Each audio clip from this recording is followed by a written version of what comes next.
ஒரு சராசரி மனிதனுடைய இயல்பு என்ன?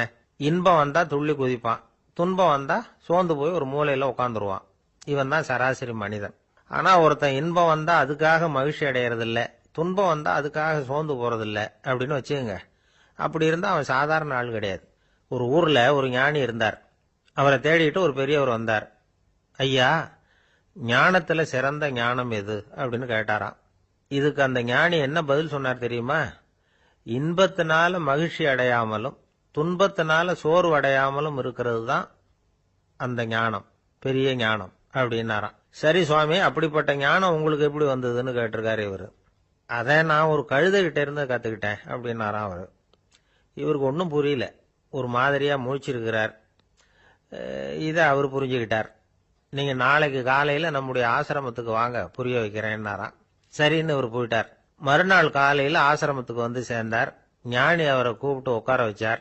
வாங்க, வந்து இப்படி உட்காருங்க, கொஞ்ச நேரத்துல இந்த வழியா ஒரு கழுதை போகும், அதை கவனிச்சு பாருங்கன்னாராம். இவருக்கு இன்னமும் ஒன்றும் புரியாம போச்சு, ஒரே குழப்பம். இருந்தாலும் அந்த ஞானி சொன்னது மாதிரியே உட்கார்ந்துருக்கிறார். கொஞ்ச நேரத்துல அந்த வழியா ஒரு கழுதை போச்சு. அது முதுக நிறைய அழுக்கு மூட்டைகள், அதை சுமந்துக்கிட்டு போகுது. ஒரு செலவு தொழிலாளி அதை ஓட்டிட்டு போறார். கொஞ்ச தூரத்துல ஒரு ஆறு இருக்கு. அங்க போய் துணியெல்லாம் சுத்தப்படுத்திக்கிட்டு சாயந்தரமா திரும்பி இந்த வழியாவே வருவாங்க. ஞானி சொன்னது மாதிரியே இந்த பெரியவர் அழுக்கு மூட்டையை சுமந்துக்கிட்டு போற அந்த கழுதையை கவனிச்சார். கழுதை போயிட்டுது. அதுக்கப்புறம் ஞானியை திரும்பி பார்த்தார். இப்ப அந்த ஞானி சொன்னார், சாயந்தரம் வரைக்கும் நீங்க இங்கேயே இருக்கணும்னார். அதே மாதிரி இவர் இருந்தார். சாயந்தரமா அந்த ஞானி சொன்னார், ஐயா, இப்ப கொஞ்ச நேரத்துல அந்த கழுதை இந்த வழியா திரும்பி வரும், அதையும் கவனிச்சு பாருங்கன்னார். இவரும் கவனிச்சு பாக்குறார். கழுதை வந்தது. அது முதுகுல சலவை செய்யப்பட்ட துணி மூட்டை, அது பாட்டுக்கு சுமந்துக்கிட்டு போய்கிட்டு இருக்குது. பெரியவருக்கு ஒன்றும் புரியல, பொறுமை இழந்துட்டார். சரி சுவாமி, இந்த கழுதைக்கும் உங்க ஞானத்துக்கும் என்ன சம்பந்தம் அப்படின்னார். இப்ப அந்த ஞானி விளக்கினார். ஐயா, இந்த கழுதை இதே மாதிரி தினமும் காலையில அழுக்கு மூட்டைகளை சுமந்துக்கிட்டு ஆத்துக்கு போகுது, மாலையில வெண்மையான சுத்தமான துணிகளை சுமந்துக்கிட்டு திரும்பி ஊருக்கு போகுது. காலையில இது போகும் பொழுது முதுகல அழுக்கு மூட்டைகளை சுமந்துக்கிட்டு போறோமேங்கிற வருத்தமும் அதுக்கு கிடையாது. சாயந்தரம் திரும்பி வரும்பொழுது சுத்தமான துணிகளை சுமந்துக்கிட்டு வர்றோமேங்கிற மகிழ்ச்சியும் அதுக்கு இல்லை. இதை பார்த்துதான் நானும் அது மாதிரி ஞானத்தை கத்துக்கிட்டேன் அப்படின்னாராம். அதனால யாரு கத்து கொடுக்கறாங்க அப்படிங்கறத விட எதை கத்துக்கிறோம் அப்படிங்கறது தான் முக்கியம். ஒரு சினிமா பாக்குறோம், ஒரு அருவி கொட்டுறது மாதிரி காட்சி வருது, தண்ணீர் வழியுது. படம் முடிஞ்சதும் பாத்தீங்கன்னா அந்த திரை என்ன நனைஞ்சு போயா இருக்கும். ஒரு தீப்பிடிச்சு எரியிற காட்சியை சினிமாவில் பாக்குறீங்க, காட்சி முடிஞ்சதும் அந்த வெண் திரையே கருகி போயா இருக்கும். படத்துல வர்ற தண்ணீரும் நெருப்பும் அந்த திரையை பாதிக்கிறது இல்ல. நாம அந்த திரை மாதிரி இருக்கிறதுக்கு கத்துக்கணுமா. அந்த பக்குவம் வந்துட்டுதுன்னா இன்பமும் துன்பமும் நம்ம எதுவும் செய்யாது. ஒரு சினிமாவை பாக்குற வரைக்கும் சிரிக்கலாம், அழலாம். பார்த்துட்டு வெளியில வரும்பொழுது அழுதுகிட்டே வரக்கூடாது. ஒருத்தர் வந்தார். அப்படி படம் முடிஞ்சு வெளியில வரும்பொழுது அருவி மாதிரி கண்ணீர் சிந்திக்கிட்டே வர்றார். ஏன் சார், படம் அவ்வளவு சோகமா அப்படின்னு கேட்டார். இன்னொருத்தர், இல்ல சார், கூட்டம் ரொம்ப குறைச்சல் சார், மொத்தம் படம் பார்க்க வந்தவங்களே 15 பேர் தான் சார் அப்படின்னார் கண்ணீரை தொடச்சிக்கிட்டே. அதுக்கு நீங்க ஏன் சார் அழறீங்கன்னு கேட்டார் அவரு. இந்த படத்தோட தயாரிப்பாளரே நான் தான் சார் அப்படின்னாரா இவர். ஒருத்தர் குதிரை ரேஸுக்கு போனார், பணம் கட்டினார், தோத்து போயிட்டார்.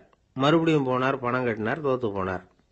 அடுத்த தடவையும் பணம் கட்ட போனப்போ அவரை தடுத்து கேட்டோம், ஏன் சார், ஏற்கனவே விட்டது போதாதா, இன்னமும் இருக்கிறத விடணுமா அப்படின்னு கேட்டோம்.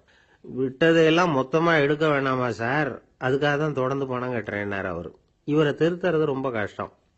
இது ஒரு மனநோய். மனநோய்கள்ல பல வகை உண்டு. மனநோய்கள் பிரிவு அட்டவணையில சூதாட்டம்ங்கிறது அவதியுறும் நோய் அப்படிங்கிற தலைப்புல வருது. சூதாட்டம் 2 வகைப்படும்னு சொல்றாங்க உளவியல் நிபுணர்கள். ஒரு வகை எப்படின்னா, நண்பர்களோட சேர்ந்துகிட்டு மகிழ்ச்சியும் கிளர்ச்சியும் அடையறதுக்காக ஈடுபடுறது, பிரச்சனைகளை தீர்க்கறதுல ஒரு ஆர்வம், கேளிக்கைக்காக கொஞ்சம் விட்டு பிடிக்கிறது அப்படிங்கிற மனுஷனுடைய அடி மனசுல உள்ள விபரீத பிணைய சுபாவம், இதெல்லாம் அதுக்கு காரணம்.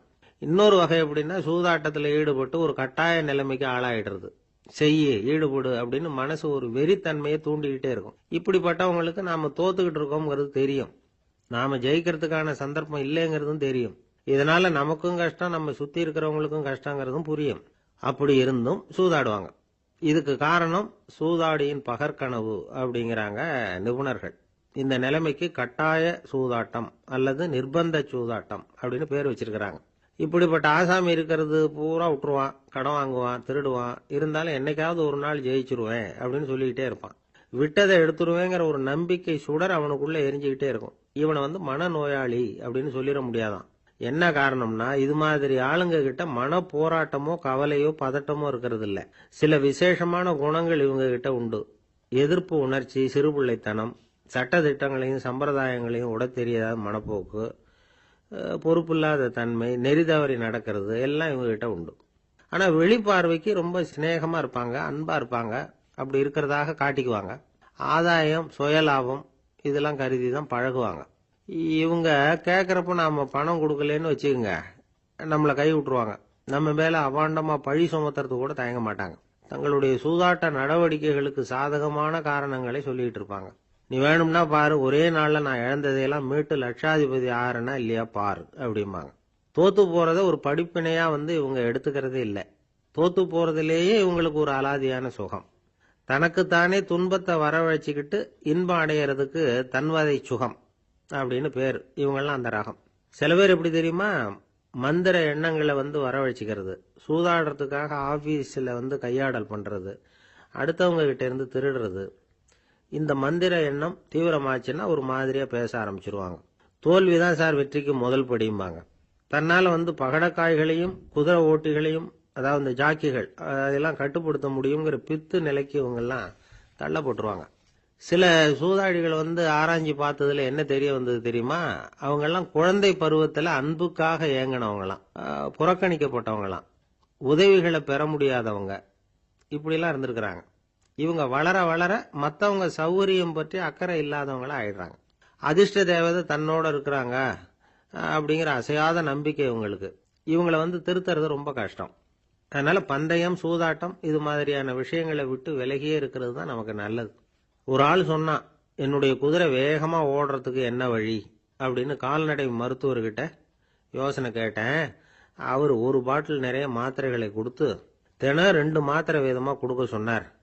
முதல் நாள் 2 மாத்திரையை கொடுத்துட்டு அது மேலே ஏறி உட்கார்றதுக்கு போனேன். அவ்வளவுதான். அதுக்குள்ள அது அம்பு மாதிரி பாஞ்சு ஓடி போச்சு. நான் இன்னும் உட்காரவே இல்லை, அதுக்குள்ள பாஞ்சு ஓடி போச்சு அப்படின்னா. அடடா, அப்புறம் நீங்க என்ன பண்ணீங்க அப்படின்னு கேட்டாங்க. என்ன பண்றது, மீதி மாத்திரை பூராவே நான் முழுங்கி விட்டு அதுக்கப்புறம் துரத்தி பிடிச்சி அது மேலே ஏறி உட்கார்ந்தேன் அப்படின்னா அவன். ஒரு சிகை அலங்கார கூடம், ரொம்ப சுறுசுறுப்பா எல்லாரும் வேலை செஞ்சுட்டு இருக்கிறாங்க. முடிவெட்டிக்க வந்திருக்கிறவங்க நிறைய பேர், எல்லாரும் வரிசையா உட்காந்துருக்கிறாங்க. அந்த சமயத்துல திடீர்னு கதவை திறந்துக்கிட்டு ஒருத்தர் உள்ள வர்றார். அவர் ஒரு பெரிய மனிதர். அவரும் முடிவெட்டிக்கிறதுக்காக தான் உள்ள வந்திருக்கிறார். அவரை பார்த்த உடனே அங்க வரிசையில் உட்காந்துருந்தவங்க எல்லாரும் எழுந்திரிச்சு அவர்கிட்ட வந்துட்டாங்க. அவரை சுத்தி நின்றுட்டாங்க. எப்படி இருக்கிறீங்க, நல்லா இருக்கீங்களா அப்படின்னு விசாரிக்க ஆரம்பிச்சுட்டாங்க. எல்லாம் முடிஞ்சதும் வந்தவர் கேட்டார், வரிசையில கடைசியா இருக்கிறவர் யார் அப்படின்னு கேட்டார். ஏன்னு கேட்டாங்க. நான் அதுக்கு அடுத்தபடியா உட்காரணும், அதுக்காக தான் கேட்கறேன் அப்படின்னார். உடனே அங்க இருந்தவங்க எல்லாம் என்ன சொன்னாங்க தெரியுமா, நீங்க வரிசையில காத்திருக்க கூடாது, நீங்க அரசாங்கத்தின் தலைவர், உங்களுக்கு நேரம் முக்கியம், அதனால நீங்க முன்னாடி போங்க அப்படின்னு சொன்னாங்க. ஆனா அதை அவர் கேட்கல. தோழர்களே, உங்களுடைய கருத்துக்கு ரொம்ப நன்றி. எல்லாரும் வரிசையா தான் வரணும், அதுதான் முறை. வரிசையில வரணுங்கிற நடைமுறையை நானும் பின்பற்ற விரும்புறேன். நாம எல்லாரும் சமமானவர்கள் அப்படின்னார். இப்படி சொல்லிவிட்டு வரிசையில கடைசியா இருந்த ஒரு நாற்காலியில போய் உட்காந்துக்கிட்டார். தன் சட்டை பையில இருந்த ஒரு செய்தித்தாளை எடுத்தார், படிக்க ஆரம்பிச்சிட்டார். ஆனா அங்க இருந்தவங்களால இதை பார்த்துக்கிட்டு சும்மா இருக்க முடியல.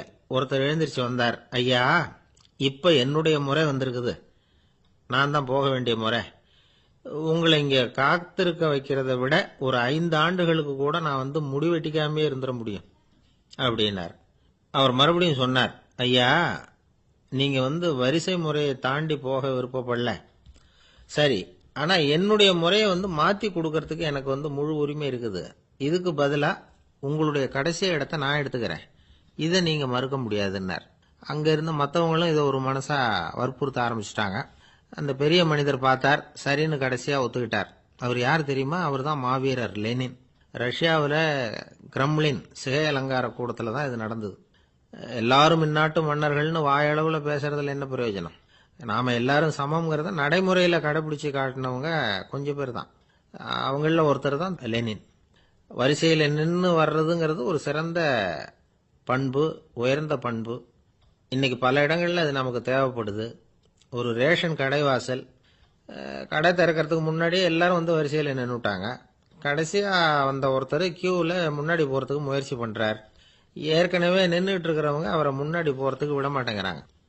கடைசியா போய் நில்லையா அப்படின்னு எல்லாரும் கத்துறாங்க. அது அவர் காதுல வாங்கல. முண்டி அடிச்சுக்கிட்டு முன்னாடி போறதுக்கே முயற்சி பண்ணிட்டு இருக்கிறார். எல்லாரும் சேர்ந்து அவரை வலுக்கட்டாயமா இழுத்து கொண்டாந்து பின்னாடி கொண்டு போய் நிறுத்திவிட்டாங்க. நிறுத்திவிட்டு சொன்னாங்க, இதை பாருப்பா, நாங்க இருக்கிற வரைக்கும் நீங்க முன்னாடி போய் எதையும் வாங்க முடியாது, தெரிஞ்சுக்கோ அப்படின்னாங்க. இப்போ அந்த ஆள் சொன்னாராம், நான் இங்க பின்னாடி நிக்கிற வரைக்கும் நீங்களும் எதுவும் வாங்க முடியாது அப்படின்னாராம். ஏன்னு கேட்டிருக்கிறாங்க. நான் தான் அந்த கடையை திறக்க வேண்டிய ஆள் அப்படின்னா அவன். துஷ்டரை கண்டால் தூர விலகு, இப்படி ஒரு பழமொழி உண்டு. எதுக்காக இப்படி சொல்லி வச்சாங்க? துஷ்டன் ஏதாவது தொந்தரவு கொடுப்பான், அதனால அவனை கண்டா பயந்துகிட்டு ஓடி ஒளிஞ்சுக்கோ அப்படின்னா இதுக்கு அர்த்தம் அப்படி இல்லை. ஒரு துஷ்டன் கிட்ட நெருங்கி போறோம்னு வச்சுக்கோங்க, அவன் நமக்கு கெடுதலான ஆலோசனைகள் எதையும் சொல்லலாம், அல்லது அவன் தீய உணர்வுகள் உள்ளவனா இருக்கலாம், அல்லது தீய செயல்கள் செய்யக்கூடியவனா இருக்கலாம், அல்லது தீய நட்புனால அவன் ஏற்கனவே கெட்டு போனவனா கூட இருக்கலாம். இப்படிப்பட்டவனை நெருங்கி போனா அவனோட பாதிப்பு நமக்கும் வந்துடும். அதனால விலகி போ அப்படின்னு சொல்றாங்க. இதையே கொஞ்சம் விவரமா இப்ப பாப்போமே. இப்ப இந்த துஷ்டர்களை 4 வகையா பிரிக்கிறாங்க. இந்த 4 வகைக்கும் உதாரணம் வேணும்னா வேற எங்கேயும் போக வேண்டியதில்லை, மகாபாரதத்தை பார்த்தாவே போதும். அதுல இந்த 4 வகையான தீயோரும் வர்றாங்க. முதல் வகைக்கு உதாரணம் சகுனி. இவன் மனசுல எப்பவும் தீய எண்ணங்கள் தான் நிறைஞ்சி இருக்கும். கனவுல கூட தீய ஆலோசனைகள். யாராவது ஒருத்தர் நல்லபடியா வாழ்ந்தா அதை இவனால சகிச்சுக்க முடியாது. இப்படிப்பட்டவனோட நெருங்கிய தொடர்பு துரியோதனனுக்கு கிடைச்சது. துரியோதனன் எப்படின்னா, அவன் ஏற்கனவே தீய காரியங்கள் செய்யறதுக்கு தயங்காதவன். அப்படிப்பட்டவனுக்கு தீய போதனைகள் செய்யறதுக்கு சகுனி உதவுனான். இந்த 2 பேரோட சகவாசம் இன்னொருத்தனுக்கு கிடைச்சது. அவன் யாருன்னா துச்சாதனன். அவன் தீய நடத்தை உள்ளவன். இந்த 3 பேரும் ஒண்ணு சேர்ந்தா என்னத்துக்கு ஆகும்? உலகமே கெட்டு போடும்ல. இந்த 3 துஷ்டர்களோட நல்லவன் ஒருத்தன் வந்து சேர்ந்தான். அவன் தான் கர்ணன். கர்ணன் இயல்பாவே உத்தம குணம் உள்ளவன். அவன் நல்லவங்களோட சேராம இப்படிப்பட்ட கெட்டவங்க கிட்ட நட்பு வச்சுக்கிட்டான். அதனால அவனும் தீய செயல்களில் ஈடுபடுறது மாதிரி ஆயிடுது. துரியோதனனுடைய நண்பனா அவனுடைய ஆதரவுல வளர்ந்ததுனால அவனுக்கு துணையா இருக்க வேண்டி இருக்குது அப்படின்னா. நட்பு உரிமையினால உதவி புரிய வேண்டியது சரிதான், அது தப்புன்னு சொல்ல முடியாது. இருந்தாலும் தீய செயல்களுக்கு உதவி செய்யறது சரியில்லை. புத்தி பலம் புஜ பலம் எல்லாம் இருந்தா கூட தெய்வ பலம் இல்லைன்னா ஜெயிக்க முடியாது. கர்ணன் மகா வீரன். இருந்தாலும் கடைசியில் அவன் கதி என்னாச்சு? அவங்ககிட்ட எல்லா நல்ல குணங்களும் இருந்தது. இருந்தாலும் ஏன் இப்படி ஆச்சு? தீயவர்களுடைய சேர்க்கை தான் காரணம். அவங்களோட சேர்ந்ததுனால இவனையும் அப்படியே நினைக்க ஆரம்பிச்சுட்டாங்கல்ல. 4 வகை துஷ்டர்கள்ல இவனும் ஒரு வகை அப்படின்னு சொல்ல ஆரம்பிச்சிட்டாங்க. அதாவது தீய ஆலோசனைக்கு சகுனி, தீய உணர்வுகளுக்கு துரியோதனன், தீய செய்கைக்கு துச்சாதனன், தீய நட்புக்கு கர்ணன். இப்படி உதாரணமாயிட்டான். அதனாலதான் துஷ்டரை கண்டால் தூர விலகு அப்படின்னு சொன்னாங்க. அது புராண காலம். இப்பெல்லாம் நிலைமை கொஞ்சம் வேற விதமா இருக்குது. அன்னைக்கு ஒரு நாள் அப்படிதான் ஒரு காட்டு பாதையில யாரோ ஒருத்தர் அடிபட்டு கிடந்தார். யாரோ ஒரு துஷ்டன் அவனை அடிச்சு போட்டுட்டு போயிட்டான் போல இருக்கு. அந்த வழியா போன ஒருத்தர் பரிதாபப்பட்டு அவனை போய் தூக்கினார். ஆறுதல் சொன்னார், இத பாருங்க, இந்த வழியா எப்பவும் தனியா வரக்கூடாது. ஏன்னா இங்க ஒரு ரவுடி இருந்துகிட்டு வர்றவங்க போறவங்களெல்லாம் வழிப்பறி பண்ணிட்டு இருக்கிறதா கேள்விப்பட்டிருக்கிறேன் அப்படின்னாராம். இனிமே அப்படி கேள்விப்பட மாட்டீங்க அப்படின்னு அந்த ஆளு. ஏன்னு கேட்டிருக்காரு இவர். அவன் சொல்லியிருக்கான், நான் தான் சார் அந்த ரவுடி. இந்த வழியா போனவங்க கிட்ட தகராறு பண்ணேன். அவங்க தான் என்ன இப்படி அடிச்சு போட்டு என்கிட்ட இருந்த பணத்தை எல்லாம் புடுங்கிட்டு போட்டாங்க சார். காலம் ரொம்ப கெட்டு போச்சு அப்படின்னு நானா ரொம்ப பரிதாபம். ஒரு அழகான கடற்கரை. சுற்றுலா பயணிகள் நிறைய பேர் அங்க போறது வழக்கம். சனி ஞாயிறு கூட்டம் அதிகமா இருக்கும். அதோட விளைவு என்னங்கிறது அடுத்த நாள் தான் தெரியும். ஆமா, அந்த கடற்கரையை சுத்தப்படுத்துற தொழிலாளிகள் திங்கட்கிழமை ரொம்ப சிரமப்படுவாங்க. சனி ஞாயிறு வந்த கூட்டம் கடற்கரை பூராவும் காலி ஐஸ்கிரீம் கப்புகளை வீசி எறிஞ்சிட்டு போயிருக்கும். ஆயிரக்கணக்கான கப்புகள் அங்க பரவலா கிடக்கும். அதையெல்லாம் பொறுக்கி எடுத்து சுத்தம் பண்ணி ஆகணும். இதனால திங்கட்கிழமை வேலைக்கு வர்றதுக்கு எல்லாரும் பயப்படுவாங்க. அப்படி ஒரு நிலைமை. பல பேர் அன்னைக்கு லீவ் எடுத்துட்டு போயிடுறது வழக்கம். நமக்கு எதுக்கு இன்னைக்கு தொந்தரவுன்னு. இது ஒரு பெரிய பிரச்சனையா இருந்தது. இதுக்கு என்ன பண்ணலாம் அப்படின்னு யோசனை பண்ணாங்க. ஒரு ஆலோசனை கூட்டத்துக்கு ஏற்பாடு பண்ணாங்களாம். அந்த நகர நிர்வாக அலுவலர்கள், பணியாளர்கள் எல்லாரும் அதுல கலந்துகிட்டாங்க. கூட்டம் ஆரம்பமாச்சு. ஆரம்பத்தில் சொன்னாங்க, இந்த பிரச்சனைக்கு ஒரு தீர்வு வேணும், என்ன பண்ணலாம், அதை முடிவு செய்யறதுக்கு தான் இந்த கூட்டம். இதில் நீங்கள் செய்ய வேண்டியது என்னன்னா, உங்களுக்கு தோன்றுகிற யோசனை எதுவாக இருந்தாலும் சொல்லுங்க. கொஞ்சம் கூட தயக்கம் வேண்டாம். நாம் சொல்கிற யோசனை ஈடுபடுமா படாதா அப்படின்னுலாம் யோசிக்க வேணாம். எல்லாருடைய யோசனைகளையும் அப்படியே பதிவு செய்துக்கிறோம். கடைசியாக அதிலிருந்து ஒரு சிறந்த யோசனையை தேர்வு பண்ணி அதை பயன்படுத்தலாம். இந்த சந்தர்ப்பத்தில் இன்னொரு முக்கியமான வேண்டுகோள், எவ்வளவு சாதாரணமான யோசனையாக இருந்தாலும் சரி, அது சொல்லும் பொழுது அடுத்தவங்க ஏளனம் செய்யக்கூடாது. இது ஒரு பெரிய யோசனையா அப்படின்னு சொல்லி எதையும் அலட்சியப்படுத்தக்கூடாது. இதுதான் அந்த கூட்டத்தின் ஆரம்பத்தில் செய்யப்பட்ட அறிவிப்பு. உடனே அந்த கூட்டத்தில் இருந்தவங்க ஆளுக்கு ஒரு யோசனை சொல்ல ஆரம்பிச்சாங்க. ஒருத்தர் எழுந்திருச்சார், இங்கே வர்ற சுற்றுலா பயணிகள் கிட்ட ஆளுக்கு $10 ஒரு டெபாசிட் மாதிரி வைப்பு பணமாக வாங்கிக்கணும். காலி ஐஸ்கிரீம் கப்பை திருப்பி கொடுத்தா அந்த பணத்தை திருப்பி கொடுத்துடலாம். இப்படி ஒரு ஏற்பாடு பண்ணிட்டா கப்புகளை தேடி பொறுக்கிட்டு இருக்க வேண்டியதில்லை, எல்லாம் ஒரே இடத்துக்கு வந்து சேர்ந்துடும். அப்படியே நாம் தூக்கிட்டு போய் ஒரு இடத்துல கொட்டி போடலாம் அப்படின்னார். இன்னொருத்தர் எழுந்திருச்சார், கப்பை கீழே போட்டால் $50 அபராதம் அப்படின்னு அங்கங்கே போர்டு எழுதி வச்சுடலாம். கப்புகளை போடுறதுக்கு அங்கங்கே பெரிய கூடைகளை வச்சுடலாம். நாம் சாவகாசமாக அந்த கூடைகளை சேகரம் பண்ணிக்கலாம் அப்படின்னாராம். இன்னொருத்தர் எழுந்திருச்சு கொஞ்சம் கோபமாக பேசினார், கப்புகளை அவங்க வாயிலேயே திணிச்சுடணும், அதுகளை முன்னு சாப்பிட்டு பார்த்தா தான் தெரியும் அது எவ்வளவு கஷ்டங்கிறது அப்படின்னு ரொம்ப கடுமையாக பேசியிருக்கார். இது வேடிக்கையாக தெரிஞ்சாலும் இந்த யோசனையும் பதிவு செஞ்சுக்கிட்டாங்களாம். இப்படி பல யோசனைகள். கடைசியாக எல்லாத்தையும் படித்து பார்த்துட்டு பரிசீலனை பண்ணாங்க. அப்புறம் தான் யோசனை வந்தது. இவர் வேடிக்கையாக சொன்னது, கப்புகளை அவங்கவுங்க வாயிலேயே திணிச்சு சாப்பிட சொல்லணும், அதுதான் தண்டனைன்னார்ல, ஏன் அப்படி சாப்பிட்றது மாதிரியே கப்புகளை தயார் பண்ணா என்ன அப்படின்னு சிந்திக்க ஆரம்பிச்சாங்களாம். ஆகா, அதுதான் சரின்னு ஒரு முடிவுக்கு வந்தாங்க. அதிலிருந்து உருவானது தான் இந்த வேஃபர் கப்ஸ். ஐஸ்கிரீமை சாப்பிட்டு முடிச்சதும் கப்பையும் சாப்பிட்டுடலாம். கோன் ஐஸ்கிரீம் சாப்பிட்றோம்ல, அதுதான். அமெரிக்காவில் மியாமி கடற்கரையில் ரொம்ப காலமாக இருந்துகிட்டு வந்த குப்பை பிரச்சனைக்கு இப்படிதான் ஒரு தீர்வு வந்துதான். இதுல இருந்து நாம புரிஞ்சுக்க வேண்டியது என்னன்னா, நாம அன்றாட எத்தனையோ பிரச்சனைகளை சந்திக்கிறோம், அதுக்கெல்லாம் தீர்வு உண்டு. அது எங்க ஒளிஞ்சிருக்குன்னு கண்டுபிடிக்கணும். அந்த அந்த யோசனையையும் நல்லா தீவிரமா யோசிக்கணும். யார் என்ன யோசனை சொன்னாலும் அதை அலட்சியப்படுத்தக்கூடாது, அக்கறையோட கவனிக்கணும், அதை யோசிச்சு பார்க்கணும். ஒரு அம்மா தன்னோட வீட்டுக்காரரை ஒரு மனநல மருத்துவர்கிட்ட அழைச்சிட்டு வந்தாங்களாம். டாக்டர், இவருக்கு கோன் ஐஸ்கிரீம் பிடிக்கல, பேப்பர் கப்பில் இருக்கிற ஐஸ்கிரீம் தான் வேணும்னு அடம் பிடிக்கிறார் அப்படின்னாங்களாம். அது ஒன்றும் தப்பு இல்லையேன்னாராம் டாக்டர். இதுக்கு அந்த அம்மா சொன்னாங்களாம், இவர் கப்பு ஐஸ்கிரீம் வாங்குறதுல தப்பு இல்லை டாக்டர், பிரச்சனை அது இல்லை, அப்புறம் வேற என்னன்னு கேட்டிருக்காரு. வாங்கினதும் ஐஸ்கிரீமை கீழே கொட்டிவிட்டு அந்த பேப்பர் கப்பை மட்டும் விரும்பி சாப்பிட்றார், அதனால தான் உங்ககிட்ட அழைச்சிட்டு வந்தேன் அப்படின்னு. ஒருத்தர் ரொம்ப அவசரமா வந்தார். சார், மனுஷன் நிம்மதியா இருக்கிறதுக்கு என்ன வழின்னு கேட்டார். சீக்கிரமா ஒரு கல்யாணத்தை பண்ணீங்க, எல்லாம் சரியா போடும் அப்படின்னோம். அவர் ஒரு மாதிரியா பார்த்தார். ஏற்கனவே எனக்கு கல்யாணம் ஆயிட்டுது சார், அதனால தானே நிம்மதியா இருக்கிறதுக்கு வழி கேட்குறேன் அப்படின்னார். சரி, இவர் ஒரு மாதிரியான கேஸ் அப்படின்னு நினைச்சுக்கிட்டு நம்மகிட்ட இருந்த ஒரு சின்ன புத்தகத்தை அவர்கிட்ட தூக்கி கொடுத்தோம். இதை படிச்சு பாருங்கன்னு.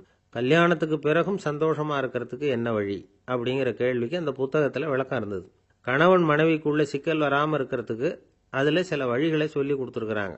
அதெல்லாம் என்னென்ன அப்படிங்கிறத இப்ப பார்க்கலாமா? குடும்பம்னு இருந்தா கோபம் வரதான் செய்யும், அது வந்துட்டு போட்டும் பரவாயில்ல. ஆனா அந்த கோபம் ஒரே நேரத்துல 2 பேருக்கும் வந்துடாம பாத்துக்கணும். ஒரு சமயத்துல யாராவது ஒருத்தர் தான் கோபப்படணும், அடுத்தவங்க அமைதியா இருக்கணும். அதுக்கப்புறம் இவர் அமைதியான உடனே அவங்க ஆரம்பிச்சுக்கலாம். கோபமா ஏதாவது சொன்னா உடனே கோபமா பதில் சொல்லக்கூடாது. கொஞ்சம் பொறுத்து கோபம் தீர்ந்த உடனே அந்த பதிலை சொல்லலாம். அப்போ பதில் கோபமா இருந்தா கூட அது அவ்வளவு பெருசா தெரியாது. அற்ப விஷயத்துக்கெல்லாம் காய்ச்சி மூச்சுன்னு கத்திட்டு இருக்கக்கூடாது. உங்க 2 பேருக்குள்ள ஒரு தர்க்கம் ஆரம்பமாயிட்டுதுன்னு வச்சுக்கோங்க, கடுமையா 2 பேரும் விவாதம் பண்றீங்க. உங்கள ஒருத்தர் இதுல ஜெயிக்கணும்னா அது நீங்களா இருக்க வேணாம், அடுத்தவங்க ஜெயிக்கிறதுக்கு நீங்க துணையா இருங்களேன். அப்படின்னா நீங்க கொஞ்சம் விட்டு கொடுக்கணும், அவ்வளவுதான்.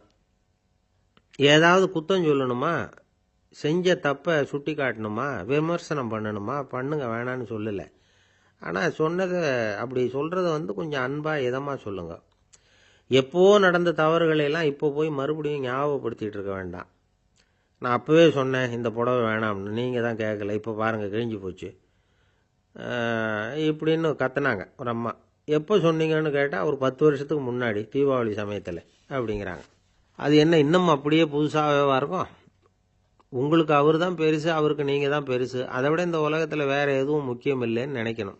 நீதான் என்னுடைய உலகம்னு எத்தனை தடவை சொல்லியிருப்பீங்க. அதெல்லாம் வெறும் வசனமா போயிடக்கூடாது.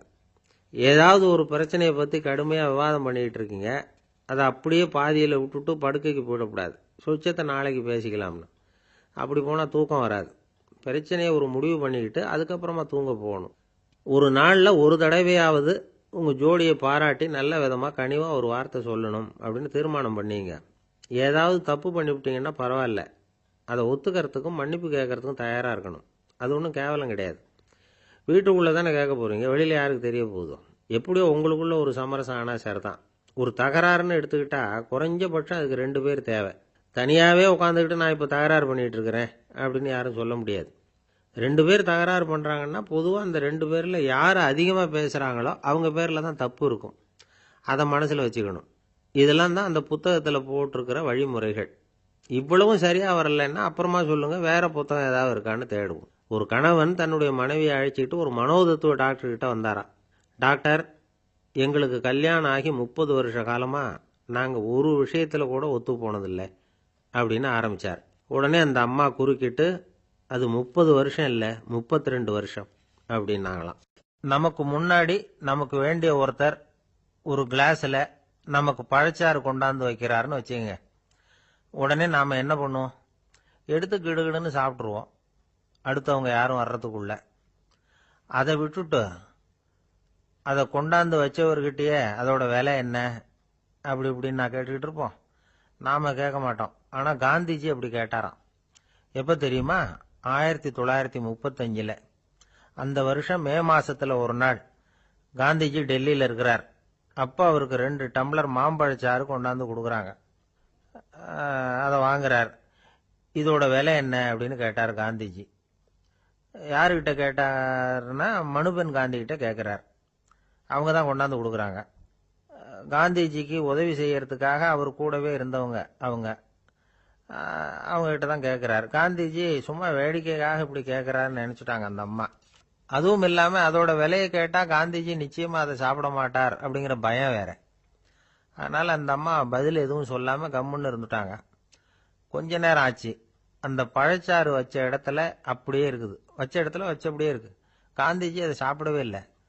மனுபென் காந்தி பார்த்தாங்க. மெதுவாக காந்திஜி கிட்ட போய் அதை சாப்பிடுங்களேன் அப்படின்னாங்க. பழச்சாறு விலை என்னன்னு கேட்டேன்.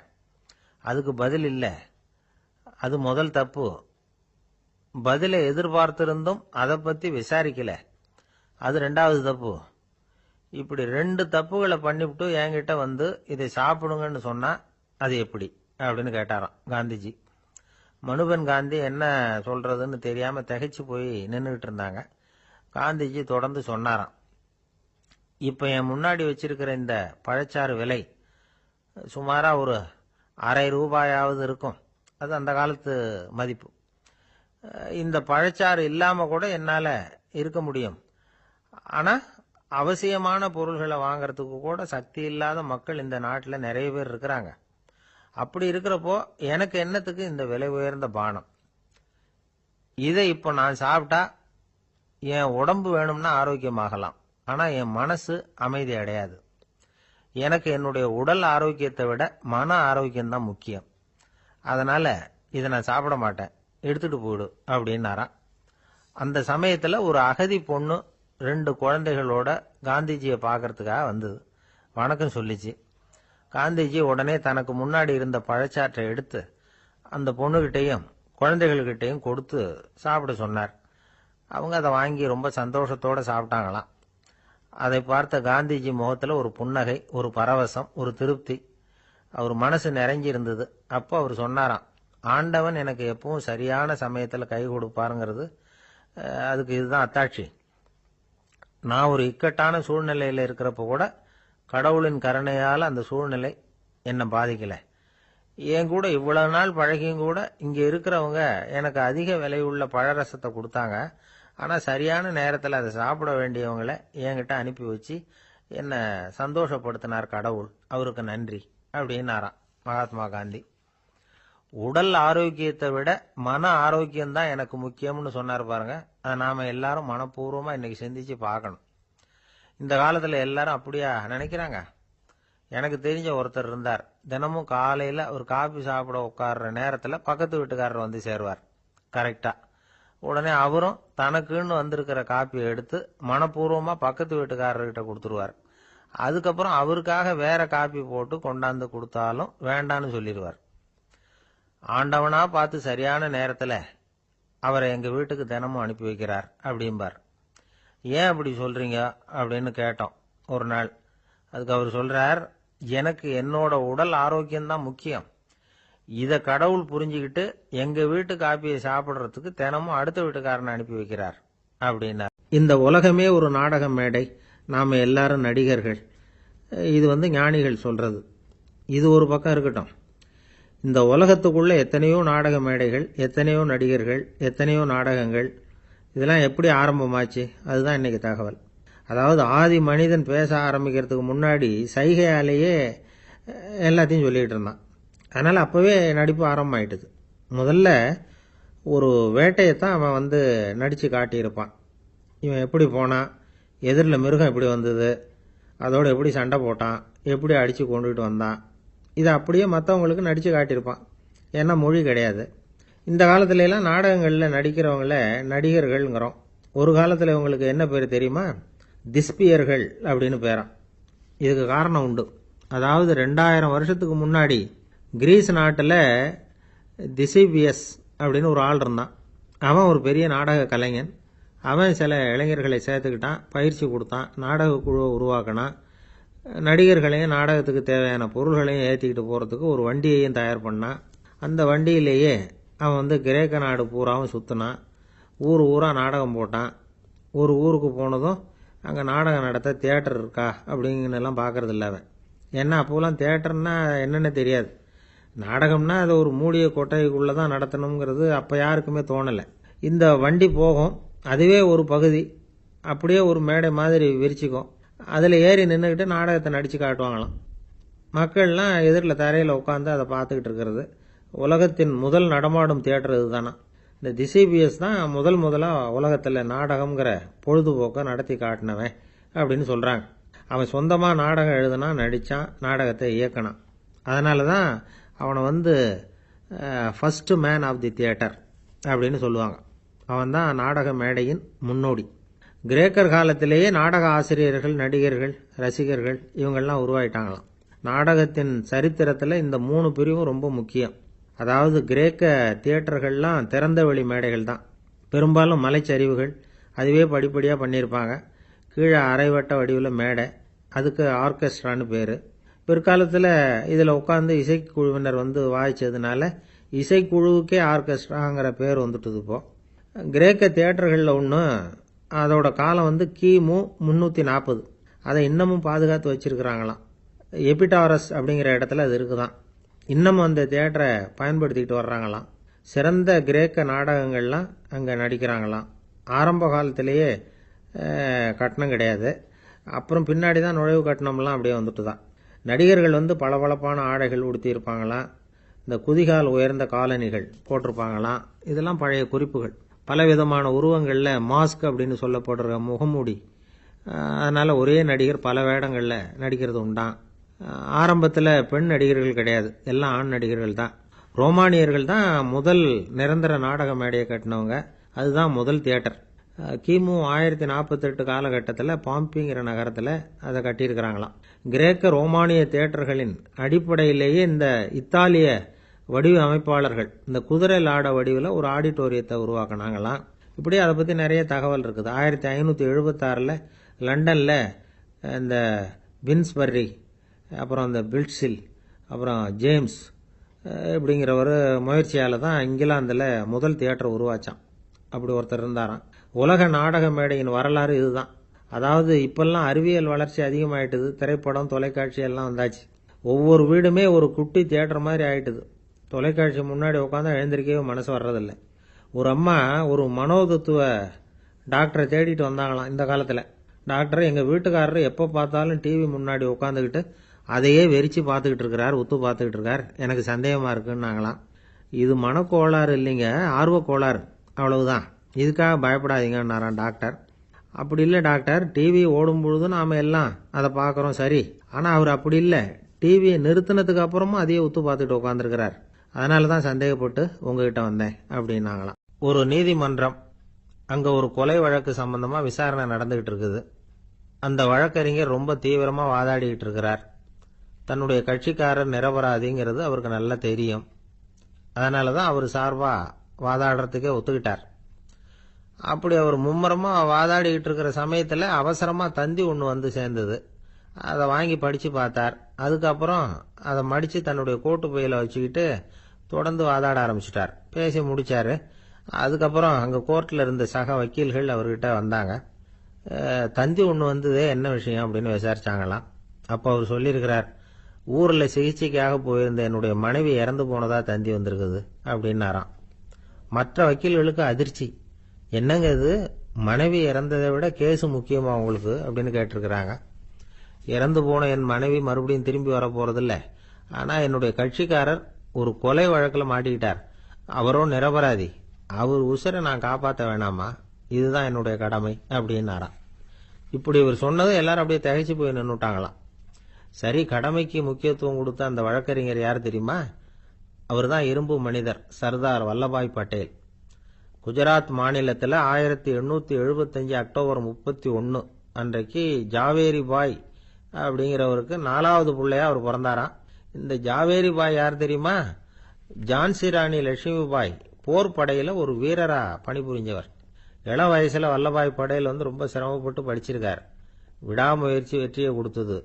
கல்லூரியிலையும் காலடி வச்சார். அதுக்கப்புறம் வக்கீல் பட்டத்தையும் வாங்கினார். பிரிட்டிஷ் ஆட்சி நடந்துகிட்டு இருந்த சமயம் குஜராத்தை சேர்ந்த பர்டோலி தாலுகாவில் விவசாயிகள் மேல அரசாங்கம் திடீர்னு நில வரியை வசதி விட்டுதான். ஏழை விவசாயிகள் ரொம்ப கஷ்டப்பட்டிருக்காங்க. அரசாங்கம் வரி செலுத்தாத விவசாயிகளின் நிலங்களை எல்லாம் ஜப்தி செஞ்சுதான். அரசாங்கத்தை எதிர்க்கிறவங்களையெல்லாம் கைது பண்ணி சிறையில் அடைச்சுட்டாங்களாம். சில பேர் வீடு வாசல் ஆடு மாட்டையெல்லாம் வித்து கூட வரி கட்ட வேண்டிய நிலைமைக்கு ஆளாயிட்டாங்க. வழக்கறிஞர் வல்லபாய் படேல் நில வரியை உடனே ரத்து பண்ணணும் அப்படின்னு பம்பாய் கவர்னருக்கு ஒரு கடிதம் எழுதினார். எந்த பலனும் இல்லை. உடனே எல்லா விவசாயிகளையும் அணி திரட்டினார். அதுக்கு தானே தலைமை தாங்கினார். சத்தியாகிரகம் நடத்தினார். அந்த பகுதியில் எந்த வேலையும் நடக்கல. வேற வழி இல்லை. ஆட்சியாளர்கள் உடனே வரியை ரத்து பண்ணாங்க. சிறையில் இருந்தவங்களெல்லாம் வெளில விட்டாங்க. 1928 ஆகஸ்ட் 6 சர்க்காருக்கும் விவசாயிகளுக்கும் இடையில ஒரு உடன்பாடு ஏற்பட்டது. அதுக்கப்புறம் தான் நிலைமை சரியா போச்சான்.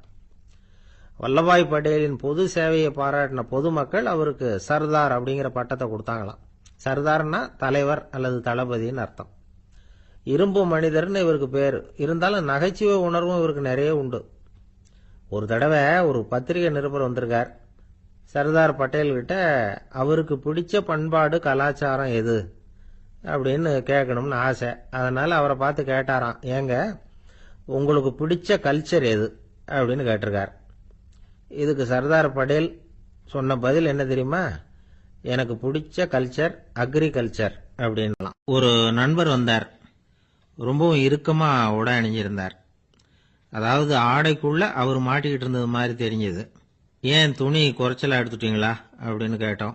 இல்லைங்க, எனக்கு எப்பவுமே இறுக்கமா உடை அணியறது தான் பிடிக்கும் அப்படின்னார். ஒருத்தர் எப்படி உடை அணியிறார் அப்படிங்கறத வச்சே அந்த ஆள் எப்படிப்பட்டவர் அப்படிங்கறத கண்டுபிடிச்சிடலாம். உடை அணியிற விதம் ஒருத்தருடைய மனநிலையை வெளிப்படுத்துதான். இப்ப இறுக்கமான உடை அணியிறவங்க பொதுவா மன நிம்மதி இல்லாதவங்களா இருப்பாங்களாம், கோபக்காரங்களா இருப்பாங்களாம்.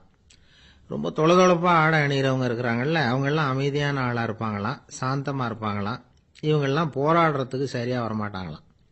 இப்படி ஒரு கணிப்பு இருக்குது. அதனாலதான் போர் வீரர்களுக்கெல்லாம் இறுக்கமான உடையை தான் கொடுக்கறது வழக்கம். ஆனா சன்னியாசிகளை பாருங்க, அவங்களுக்கெல்லாம் ரொம்ப தொலை உடைகள் தான். அவங்கெல்லாம் டைட் பேண்ட் போட்டுக்கிட்டு நிக்க மாட்டாங்க சன்னியாசிகள்லாம். அதே மாதிரி சன்னியாசிகள்லாம் காவி உடைய தேர்ந்தெடுக்கிறதுக்கும் காரணம் உண்டு. பல ஆண்டுகள் சோதனை செஞ்சு பார்த்துட்டு தான் சன்னியாசத்துக்கு காவி தான் சரி அப்படின்னு முடிவு பண்ணியிருக்கிறாங்க. இப்ப பௌதீக விஞ்ஞானப்படியும் அதுதான் சரி. அதாவது சூரிய ஒளியில 7 வண்ணங்கள் உண்டு. ஒரு பொருள் மேல அது விழும் பொழுது அந்த பொருள் நமக்கு சிவப்பா தெரிஞ்சதுன்னா அந்த பொருள் சிவப்பை தவிர மற்ற எல்லா நிற கதிர்களையும் உள்வாங்கிக்கிட்டு சிவப்பு நிறத்தை மட்டும் வெளியில விடுது. அதாவது விலக்கி விடுது. அதனாலதான் அந்த பொருள் சிவப்பா தெரியுது. உடல் ஆரோக்கியத்துக்கு ஓரளவு சிவப்பு தேவைப்படுது. அதனாலதான் காவி உடை அணிஞ்சா சூரிய ஒளி ஓரளவு சிவப்பை விலக்கிவிடும். அதாவது சிவப்பின் பலனும் கிடைக்கும், இந்த சிவப்பின் கெடுதலும் இல்லை அப்படின்னு யோசனை பண்ணாங்க. காவி உதய வேளையின் நிறம். கீழ் வானத்துல கதிர் உதிக்கிற வேளையில முதல் ஒளி தோன்றுகிற நேரத்துல காவி நிறம் தான் கசியும். தியானம் செய்யறப்போ முதல்ல காணக்கூடிய ஒளி காவி நிறம் தான். தியானத்தின் உச்ச நிலையின் நிறம் நீலம். தியானம் காவி நிறத்துல ஆரம்பமாகி நீல நிறத்துல நிறைவடைகிறது அப்படிங்கிறார் ஓஷோ. நீலம் தியான சிகரம், காவி தியான ஆரம்ப குறியீடு, ஒரு சன்னியாசியின் ஆரம்ப தரிசனம் அப்படிங்கிறார் அவர். ஒருத்தர் நாள் பூரா காவி உடைய அணிஞ்சிருந்தா அந்த நிறம் அவருக்கு தியானத்தை பற்றிய நினைவை ஊட்டிக்கிட்டே இருக்கும். இப்படியே ஆடைக்கும் தியானத்துக்கும் இடையில ஒரு தொடர் ஏற்படுது. ஒரு துறவியின் உள்ளார்ந்த பண்பா அது மாறுது. கடை வீதியில ஒரு பொருள் வாங்க போறோம், அது மறந்துடக்கூடாதுங்கிறதுக்காக ஞாபகம் முடிச்சு போட்டுக்கிறோம். அந்த முடிச்சுக்கும் பொருளுக்கும் தொடர்பு இல்லை. ஆனா கடை வீதிக்கு போன உடனே அந்த முடிச்சு அந்த பொருளை ஞாபகப்படுத்துது. அதாவது அந்த முடிச்சு ஒரு தொடர்பு அம்சமா அமையுது. அது மாதிரிதான் காவி உடையும். ஒரு துறவி நடக்கும் பொழுது, சாப்பிடும் பொழுது, குளிக்கும் பொழுது அவருடைய காவி உடை அவருக்கு ஞாபகப்படுத்திக்கிட்டே இருக்கும். அது ஒரு நிலைப்படுத்தப்பட்ட நினைவாக ஞாபக முடிச்சாக மாறிடுது. காவி ஆடை இல்லைன்னா ஒருத்தரால துறவியாக முடியாதுன்னு அர்த்தம் இல்லை. அதே நேரத்தில் காவி ஆடையால ஒன்றும் பிரயோஜனம் இல்லை, அதில் ஒன்றும் அர்த்தம் இல்லை அப்படின்னு சொல்லிட முடியாது. இதுதான் உண்மை. இவ்வளவு தூரம் காவி ஆடையை பத்தி சொல்றதுனால எல்லாரும் சன்னியாசியா போடுங்கோ அப்படின்னு நாம சொல்றதாக யாரும் நினைச்சிடக்கூடாது. மனசுக்கும் நிறத்துக்கும் உள்ள சம்பந்தத்தை தெரிஞ்சுக்கிறதுக்காகத்தான் இவ்வளவும். நமக்கு தெரிஞ்ச நண்பர் ஒருத்தர் இருக்கிறார், ஆபீஸ்ல வேலை பார்க்கிறவர்.